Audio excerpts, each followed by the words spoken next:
Hola, hoy yo, un simple judío, te voy a explicar por qué no aceptan a Jesús o Yeshua como el Mesías y por qué tú tampoco deberías. El propósito final de este video es santificar el nombre de Akadosh Baruj Hu por medio de la difusión de su nombre entre las naciones. Por esta razón, mi amigo, Israel fue escogido. ¿Sabías que la palabra judío viene de la palabra Yudá, que significa alabar? Ahora, ¿qué significa alabar? ¿Significa que debes retirarte en piedad mientras el mundo se autodestruye? No. Lo que esta palabra realmente significa es testificar. Significa ser testigo ante la humanidad para difundir el monoteísmo ético hasta los confines de la tierra. Eso es lo que significa ser judío. Déjame darte una sinopsis del pueblo judío. Esto es realmente importante, así que debes prestar mucha atención. Nuestro padre Abraham fue el primero en escoger a Dios. Dios, por su parte, le correspondió nombrándolo a él y a sus descendientes los portavoces para el resto del mundo. Para realizar esta sagrada tarea, Dios nos equipó con su proyecto para la humanidad, su Torá, para que cualquiera que actúe conforme a sus instrucciones pueda ser bendecido y tenga una parte en la transformación de este mundo en su etapa mesiánica final. Esta etapa será gobernada por la semilla de David, el Mesías. Sobre esta base, el Todopoderoso hizo un pacto duradero con el pueblo de Israel, que por definición nunca puede romperse. Mis amigos, un Dios, un pueblo conformado por todas las razas. Es una idea impactante, ¿no? Todo comenzó con Abraham, el primer converso al judaísmo. Hoy tú también puedes decidir unirte al pueblo de Israel por medio de la conversión. Así como está escrito en Tanhum el-Leflicha, que Resh Lakish dijo que un converso es más querido para el Creador que un judío de nacimiento. Mis amigos, acompáñenos. En este video explicaré cómo los cristianos han distorsionado esta idea. Cómo ellos tomaron el concepto de un Creador amoroso que requiere obediencia sobre sacrificio, bondad y arrepentimiento sobre el derramamiento de sangre. Ellos verbalmente le quitan al Todopoderoso el atributo de misericordia y justicia y lo hacen similar a un Dios pagano sediento de sangre. El llamado Nuevo Testamento dice que Dios ha desechado sus instrucciones morales. Uno solamente puede imaginarse cómo habrían tomado los judíos de la antigüedad esta afirmación. Ellos se tirarían al piso y gritarían con todo su ser: Dios no lo permita. Así es, Dios no lo permita. Mientras yo tenga aire en mis pulmones, proclamaré la verdad de la Torá a los judíos y a los gentiles.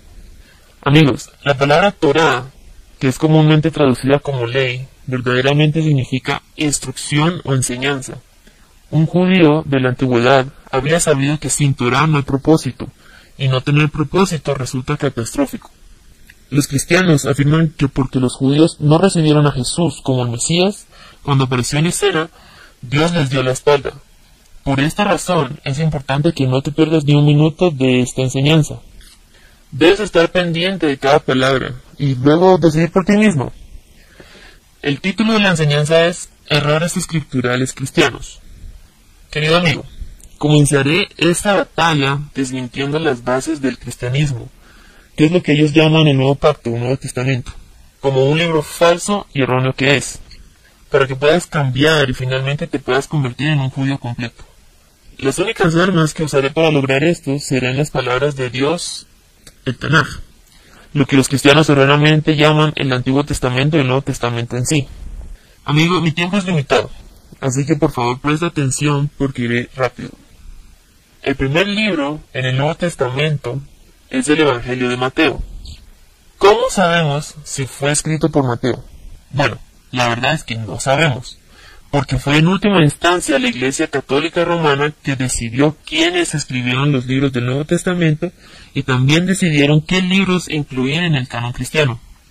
Así es, amigos, la Iglesia Católica. Esa misma iglesia que los protestantes cristianos llaman la Gran Ramera de Babilonia fue la que se dio la tarea de compilar los trabajos que consideraron santos y, en definitiva, escrituras. Es beneficial para ti que sepas que la Iglesia Católica, al escoger los libros para el Nuevo Testamento, en realidad desechó otros evangelios escritos que no coincidían con sus arreglos. ¿Por qué? Te voy a mostrar que la Iglesia no estaba interesada en la verdad o autenticidad, sino que más bien estaba interesada en hacer propaganda a aquello que llenaba satisfactoriamente los estándares paganos. El argumento que estoy dando es bastante claro, así que lo mejor es que te quedes en sintonía y yo lo explicaré detenidamente. El libro de Mateo comienza con la genealogía de Jesús. ¿Por qué con una genealogía? Porque las escrituras hebreas nos dicen que el Mesías vendrá de la tribu de Judá, la semilla de David, a través de Salomón. Así que aquí está el intento de Mateo por cumplir con este requisito. La genealogía comienza con el pie equivocado. En Mateo 1:11 colocan a Jeconías en el linaje de Jesús, lo que automáticamente descalifica a Jesús para ser el Mesías. Jeremías 22:30. Así dice el Señor: anoten a este hombre como si fuera un hombre sin hijos, como alguien que fracasó en su vida, porque ninguno de sus descendientes logrará ocupar el trono de David ni reinar de nuevo en Judá. Gran problema. Jesús no puede ser el Mesías. Y aún más, si la genealogía presentada en Mateo es la de José, ¿de quién es la genealogía que se describe en el Evangelio de Lucas? Mi amigo, estas dos genealogías dicen ser de José. Este es un gran problema. ¿Cómo pueden los cristianos asumir que este libro es inspirado por Dios y que está en el mismo nivel que la Torá? Ni siquiera pueden decidirse en una genealogía. Los cristianos te dirán que aunque es específicamente la genealogía de José, en realidad esta genealogía pertenece a María. ¿Por qué necesitan decir eso? Te voy a decir por qué. Porque al final lo que importa no es la genealogía de José, ya que si Jesús nació de una virgen, él no tendría por qué tener un padre humano. Y si esto realmente es así, Jesús no podría ser de la tribu de Judá, porque en el judaísmo el linaje tribal se transmite por el padre y no por la madre. Por lo tanto, Jesús no califica como Mesías. Así que los cristianos tratan de hacer, es decir, que aunque José no era su padre terrenal, María, su madre, sí era de la tribu de Judá, y eso validaría su reinado. Sin embargo, este no es el sistema que nuestro Dios puso en su Torá, porque nuevamente, el linaje tribal se transmite únicamente por el padre. También quisiera agregar que la genealogía de Lucas no califica para validar un Mesías, porque como dije antes, el Mesías debe venir de David a través de Salomón. Esta genealogía usa al otro hijo de David, Natán. Amigos, ellos ni siquiera pudieron entender eso bien. Pero esperen, se pone peor. Se dice que María es prima de Elizabeth, que en el Nuevo Testamento se dice que es de la tribu de Leví, lo que demuestra que María era seguramente una levita, de las hijas de Aarón. Lucas 1:5. ¿Cómo pueden estos impostores cambiar las reglas puestas por nuestro Dios en su preciosa Torá? Es un descaro. ¿Cómo son capaces de apuntarme con el dedo y decir que no tiene al Hijo, no tiene la vida? ¿Es este el cuento que quieren que nosotros los judíos nos comamos entero?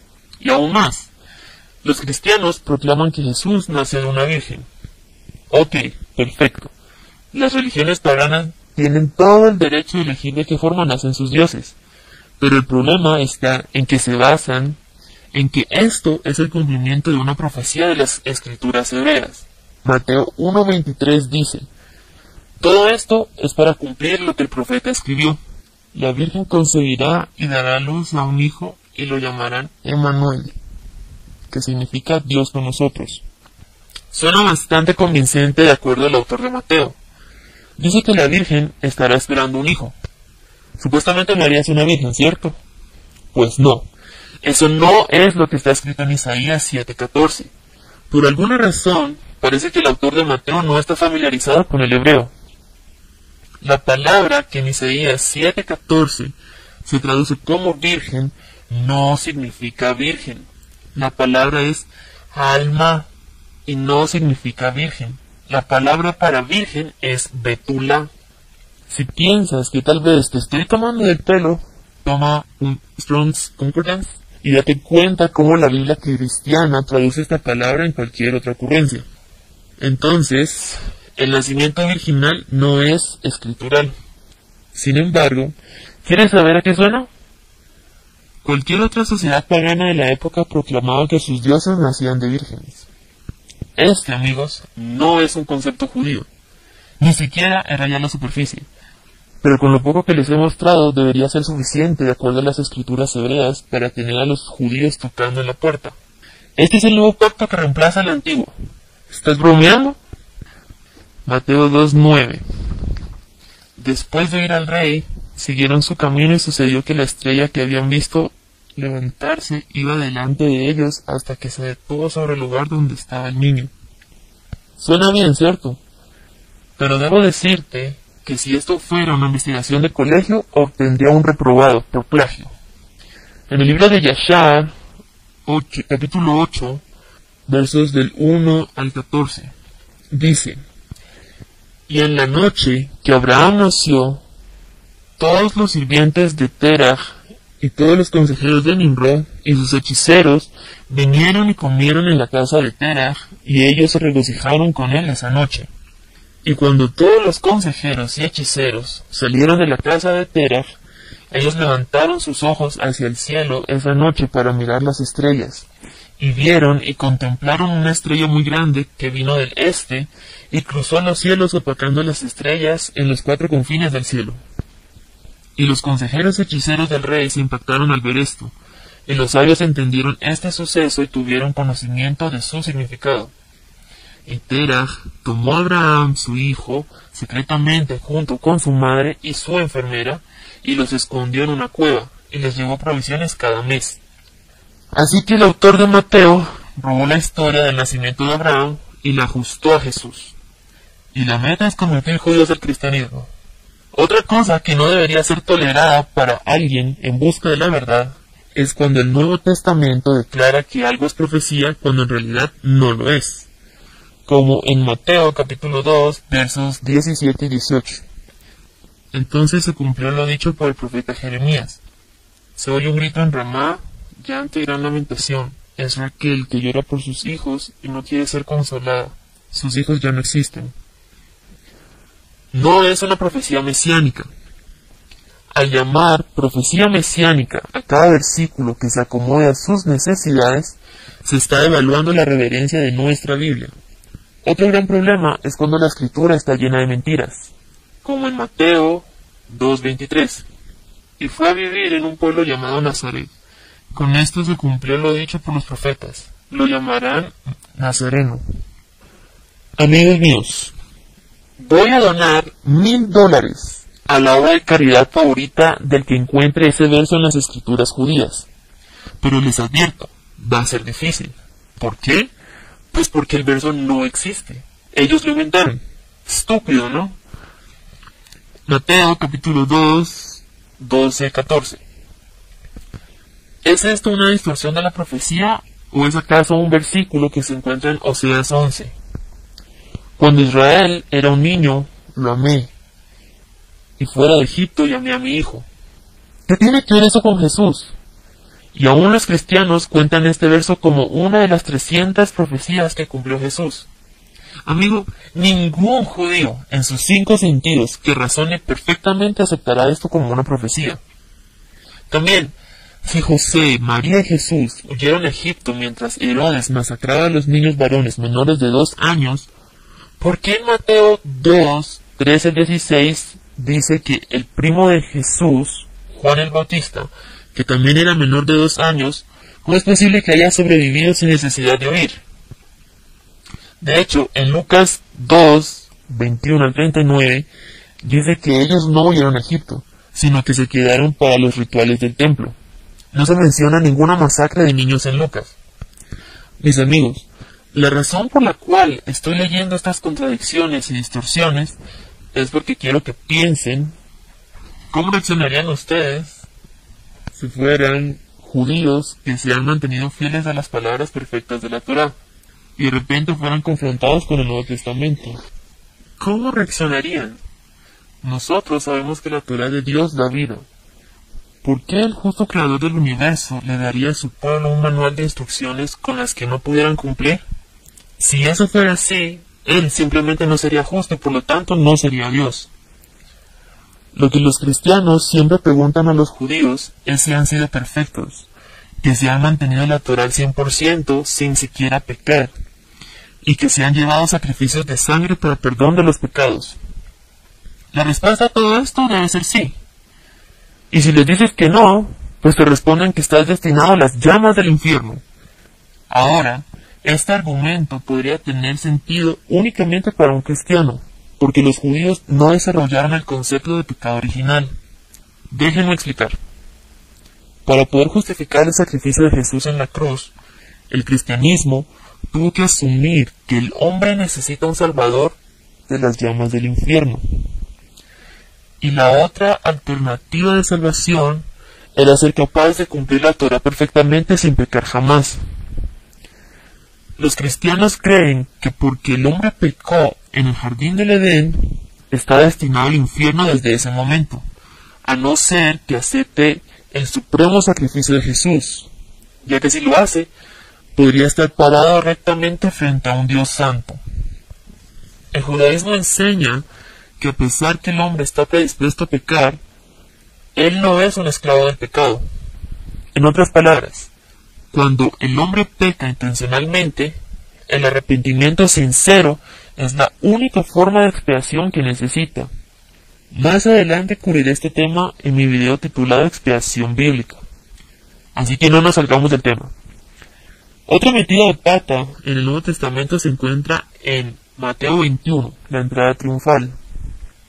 Cuando se acercaban a Jerusalén y llegaron a Betfagé, al monte de los olivos, Jesús envió a 2 discípulos con este encargo: vayan a la aldea que tienen enfrente y ahí mismo encontrarán una burra atada y un burrito con ella. Desátenlos y tráiganlos. Si alguien les dice algo, díganle que el Señor los necesita, pero que ya los devolverá. Esto sucedió para que se cumpliera lo dicho por el profeta. Digan a la hija de Sión: mira, tu rey viene hacia ti, humilde y montado en un burrito cría de una bestia de carga. Los discípulos fueron e hicieron como les había mandado Jesús. Llevaron a la burra y el burrito y pusieron encima sus mantos, sobre los cuales se sentó Jesús. ¿Notaste lo que tuvo lugar acá? Zacarías 9:9 sí dice: alégrate mucho, hija de Sión, grita de alegría, hija de Jerusalén. Mira, tu rey viene hacia ti, justo, salvador y humilde. Viene montado en un asno, en un pollino cría de asno. ¿Escuchaste? En un asno, en un pollino cría de asno. ¿Eso significa que es un animal o dos? El autor de Mateo era tan ignorante que no entendió que el profeta estaba hablando de solamente un animal. Y como ves en el verso, dice que ellos le llevaron los 2 animales a Jesús y luego él montó sobre los 2. Ahora, es raro que los otros evangelios digan que Jesús solo vino montado en uno. Y aún más, aún durante la crucifixión, el Nuevo Testamento no sabe en dónde posicionar a María y a los discípulos. Mateo 27:55, Lucas 23:49 y Marcos 15:40. Por favor, hagan la comparación ustedes mismos, uno por uno. Yo solo voy a poner las citas. Juan 7:38, Nueva Versión Internacional. De aquel que cree en mí, como dice la Escritura, brotarán ríos de agua viva. ¿Alguien puede encontrar ese verso en la Escritura? Por favor, amigos, no existe. Los cristianos lo inventaron. El cristianismo no es verdad, amigos. Tomen el judaísmo mientras puedan.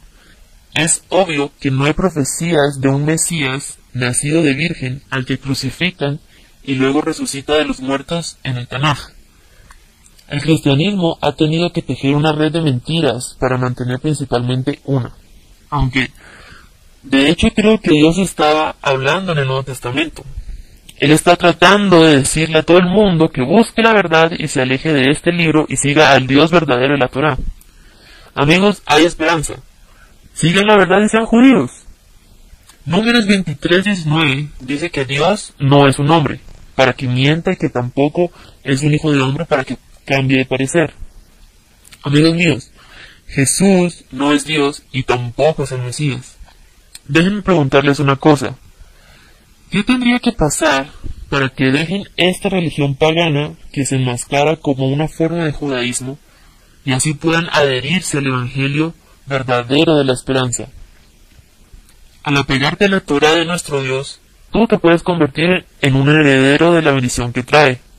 Si todavía no te he convencido, no te preocupes, todavía tengo mucho más.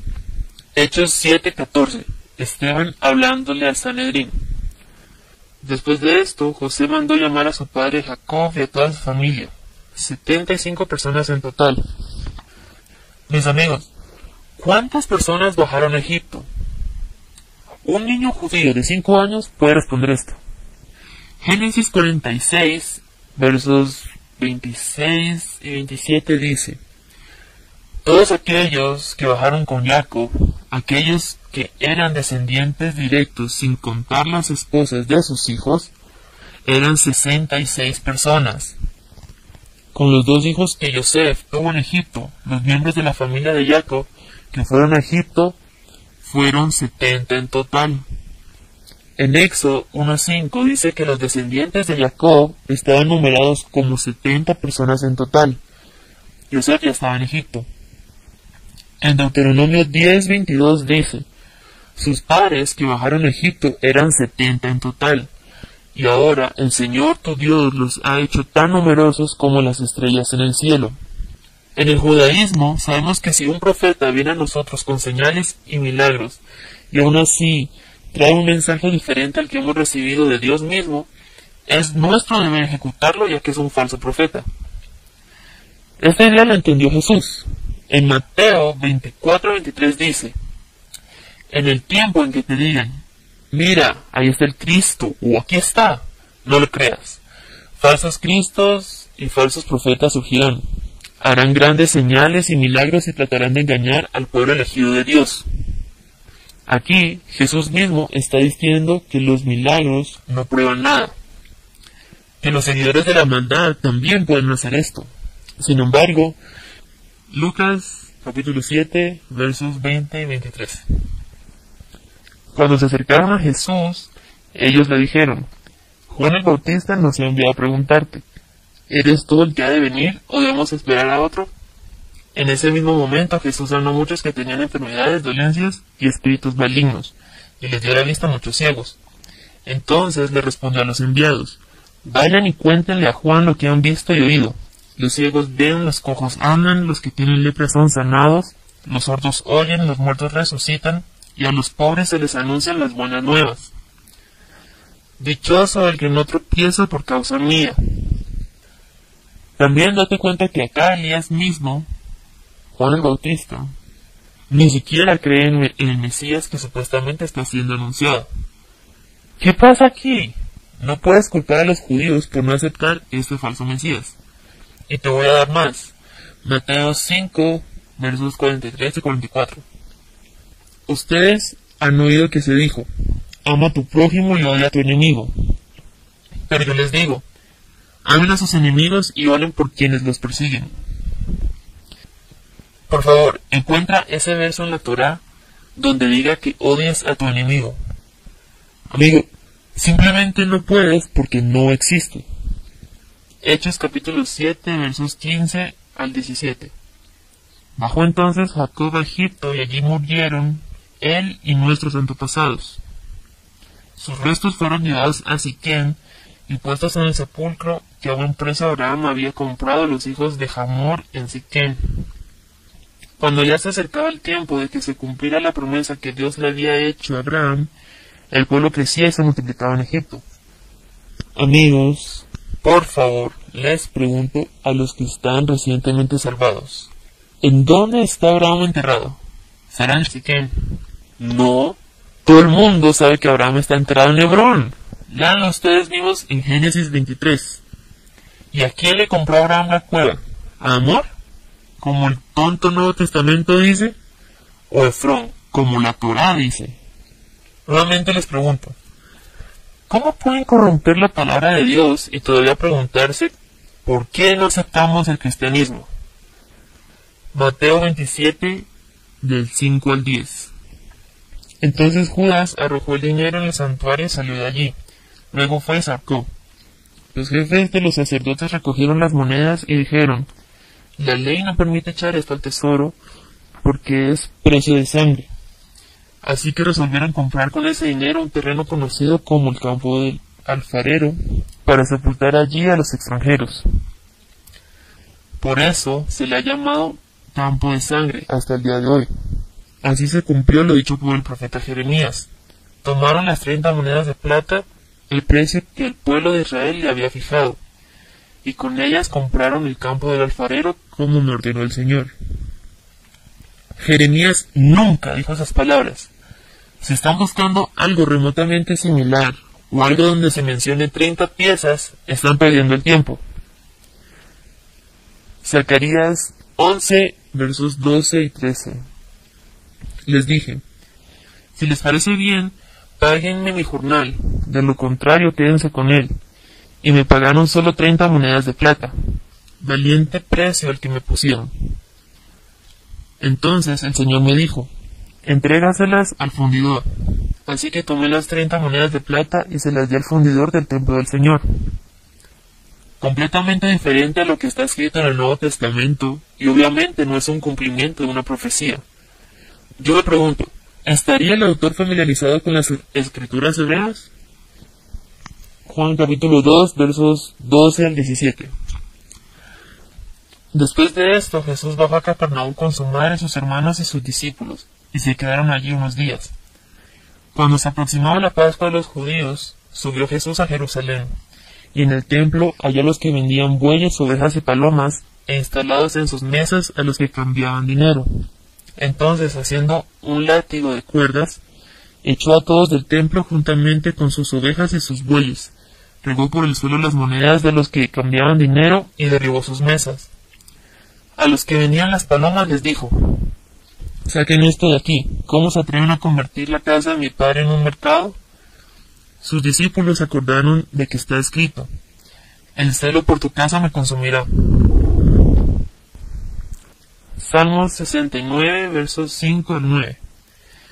Oh Dios, tú sabes lo insensato que he sido, no te puedo esconder mis transgresiones. Señor soberano, todopoderoso, que no sean avergonzados por mi culpa los que en ti esperan. Oh Dios de Israel, que no sean humillados por mi culpa los que te buscan. Por ti yo he sufrido insultos, mi rostro se ha cubierto de ignominia. Soy como un extraño para mis hermanos. Soy un extranjero para los hijos de mi madre. El celo por tu casa me consume, sobre mí han recaído. Ahora, de acuerdo a este versículo, la persona hablando es un tonto pecador. Así que no puede estar hablando el perfecto Jesús. Ustedes entienden que cuando los cristianos tuercen las escrituras hebreas, aún así fallan en lograr su propósito. Mis amigos, hoy ustedes pueden dejar atrás sus creencias en Jesús y adoptar una nueva forma de pensar, el judaísmo. El área principal en la que todas las religiones monoteístas pueden estar de acuerdo es en que Dios primero escogió a los judíos y no como dicen los cristianos, que primero escogió a los judíos y luego cambió de parecer y los eligió a ellos. Estoy aquí el día de hoy para decirles que Dios no cambia de parecer y tú hoy puedes elegir unirte al pacto eterno que Dios hizo con Israel por medio de la conversión judía. Hoy tú puedes decidir dejarles a tus hijos una herencia santa. Puedes decidir cambiar tu vida y tu camino. Considera unirte a nosotros. Amigos, el Nuevo Testamento no solamente está completamente erróneo, sino que también es paganismo puro, que los judíos de la antigüedad habrían diferenciado inmediatamente. Así que, ¿cómo pueden los cristianos culpar a los judíos por no aceptar esa clase de mensaje en el tiempo de Jesús? Por ejemplo, la última cena no fue inventada por Pablo, sino que fue una idea prestada del mitraísmo, la religión misteriosa que existía muchísimo tiempo antes que el cristianismo, y fue el competidor del cristianismo hasta el tiempo de Constantino.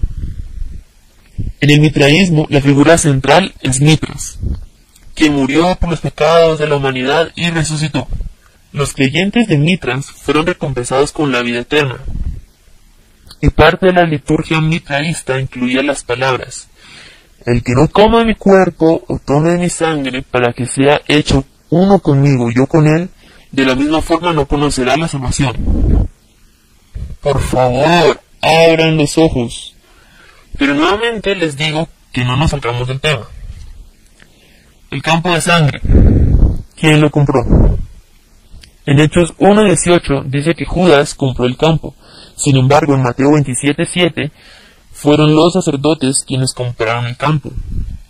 También está la forma en que murió Judas. En Mateo 27:5 dice que Judas se colgó. Sin embargo, en Hechos 1:18 dice que ahí, el campo que él compró, él cayó de cabeza y se reventó y sus entrañas se salieron. Interesante, ¿verdad? De acuerdo al apóstol Pablo, ninguno de los dos es cierto. Pablo dice que Jesús se les apareció a los 12 discípulos después de su resurrección. 1 Corintios, capítulo 15, versos 3 al 5. Porque ante todo les transmití a ustedes lo que yo mismo recibí, que Cristo murió por nuestros pecados según las Escrituras, que fue sepultado, que resucitó al tercer día según las Escrituras, y que se apareció a Cefas y luego a los 12. Y también en Mateo 19:28, les aseguro, respondió Jesús, que en la renovación de todas las cosas, cuando el Hijo del Hombre se siente en su trono glorioso, ustedes que me han seguido se sentarán también en 12 tronos para gobernar a las 12 tribus de Israel. Jesús les dice a los discípulos, incluyendo a Judas, que cuando Jesús reine desde su trono, ellos se sentarán en 12 tronos para juzgar a las 12 tribus de Israel. También, ¿cómo es que el campo de sangre llegó a llamarse así? Mateo dice que es porque se compró con dinero ensangrentado. Mateo 27:6 al 8. Hechos dice que fue por la sangre que se esparció cuando Judas se reventó la cabeza. Hechos 1, versos 18 y 19. ¿A dónde fue llevado Jesús inmediatamente después del arresto? Mateo, Marcos y Lucas dicen que Jesús fue llevado directamente al gran sacerdote. Mateo 26:57, Marcos 14:53 y Lucas 22:54. Juan dice que Jesús fue llevado primero a Anás, el suegro del gran sacerdote. Juan 18:13, quien, después de un periodo indefinido de tiempo, mandó a Jesús con el gran sacerdote. Juan 18:24. ¿Cuál fue el crimen de Barrabás? Marcos 15:7 y Lucas 23:19 dicen que Barrabás era culpable de asesinato y revueltas. Juan 18:40 dice que Barrabás era un ladrón. También, de acuerdo a Lucas 24:51, la ascensión de Jesús tomó lugar en Betania, en el mismo día de su resurrección. De acuerdo a Hechos 1, del 9 al 12, la ascensión de Jesús tomó lugar en el Monte de los Olivos, 40 días después de su resurrección. ¿Cómo tienen el descaro de distorsionar mi Biblia y luego condenarme al infierno por no aceptar la de ellos? Mateo confundió a dos personajes del Antiguo Testamento. Mateo 23:35. Así recaerá sobre ustedes la culpa de toda sangre justa que ha sido derramada sobre la tierra, desde la sangre del justo Abel hasta la de Zacarías, hijo de Berequías, a quien ustedes asesinaron entre el santuario y el altar de los sacrificios. El incidente al que Jesús está aludiendo está en Segunda de Crónicas. Crónicas, capítulo 24, del 20 al 21. El Espíritu de Dios vino sobre Zacarías, hijo del sacerdote Joiada, y éste, presentándose ante el pueblo, declaró: Así dice Dios el Señor, ¿por qué desobedecen mis mandamientos? De ese modo no prosperarán. Como me han abandonado, yo también los abandonaré. Pero ellos conspiraron contra Zacarías, hijo de Joiada, y por orden del rey lo mataron a pedradas en el atrio del templo del Señor. Así fue como el rey Joás, no tomando en cuenta la bondad de Joiada, mató a su hijo Zacarías, quien al morir dijo: Que el Señor vea esto y te juzgue. Los insultos de tus detractores. En el Antiguo Testamento dice que este Zacarías era hijo de Jehoiada, no Berejía. Berejía, de hecho, era el padre del profeta Zacarías, quien vivió varias décadas después de esto. Así como dice en Zacarías 1:1. En el 8º mes, en el 2º año de Darío, vino la palabra de Dios a Zacarías, hijo de Berejía, lleno de errores, un libro inspirado. Pero de hecho, esto explica lo que Pablo estaba tratando de decir en 2 Timoteo 3:16. Toda la escritura es inspirada por Dios y útil para enseñar, para reprender, para corregir y para instruir en la justicia. Siendo que cuando Pablo estaba hablando esto, no había Nuevo Testamento. Él solamente podría referirse a la Santa Torá de nuestro Dios. Hebreos 10:5. Por eso, al entrar en el mundo, Cristo dijo: a ti no te complacen sacrificios ni ofrendas, en su lugar me preparaste un cuerpo. Ahora, él estaba tratando de citar el Salmo 40, verso 6. A ti no te complacen los sacrificios ni ofrendas, pero me has hecho obediente. Tú no has pedido holocaustos ni sacrificios por el pecado. Mis amigos, yo podría seguir adelante desmintiendo una y otra vez, pero por favor, no me crean a mí. Investiguen ustedes mismos y luego abran los ojos. Antes de terminar este video, quiero dejarles saber que Dios los ama y que tiene planes para la vida de cada uno. No es un accidente que ustedes me estén viendo el día de hoy. Dios los está llamando, así como llamó a nuestro padre Abraham. Él los está llamando para dejar el lugar en el que están y para que vayan al lugar donde Él quiere que estén. Si estás interesado en convertirte al judaísmo, quiero que llames a tu sinagoga ortodoxa y le digas al rabino: quiero ser judío. Tal vez él cuestione tu sinceridad, pero persevera y un día serás judío. Este video es la primera parte de una serie.